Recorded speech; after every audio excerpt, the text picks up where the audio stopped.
没想毁灭俄罗斯，马克龙一句话得罪各方，但美欧迟早会分道扬镳。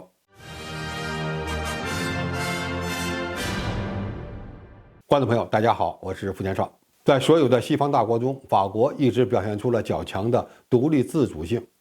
在如何看待俄乌冲突的问题上也不例外。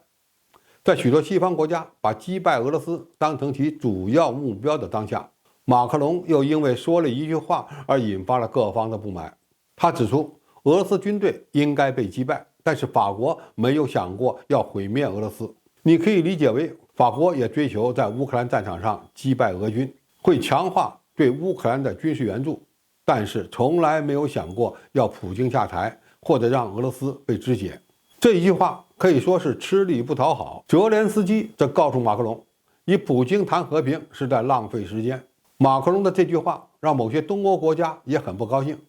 因为他们的目标就是要毁灭俄罗斯，而美国的目标则可能是肢解俄罗斯。马克龙过于耿直，所以得罪了各方。其实他说的这句话非常有内涵。首先，西方通过军援的方式在乌克兰消耗俄罗斯，并最终击败俄军，已经形成共识。欧洲与美国是否希望俄罗斯解体，或者说发生政权更迭，还存在分歧。但是在乌克兰战场上打败俄军已经变成一致的意见。谈判解决乌克兰危机的口子虽然有，但是不会在领土和主权完整这个原则上让步。如果俄罗斯也不打算在并入乌克兰领土的问题上做出退让，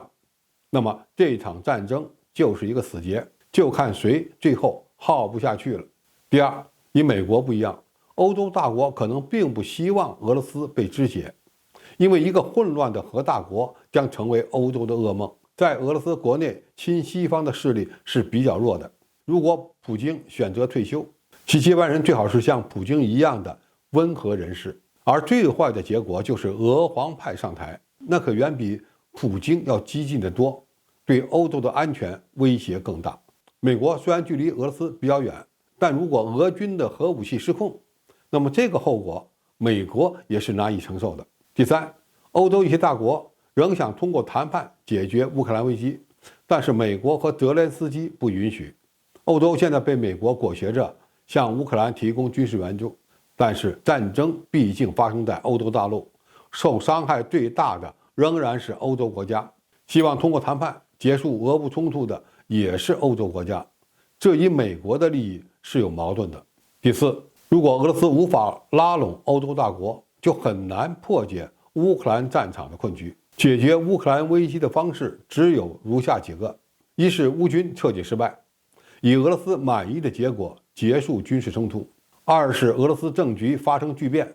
俄军从乌克兰撤出；三是俄罗斯因为消耗不起，在国内不发生动乱的情况下撤出；四是常年消耗，一直断断续续地打下去。那么欧洲、乌克兰和俄罗斯将三败俱伤。俄罗斯想要的只有第一种结果，法国希望的是第三种结果，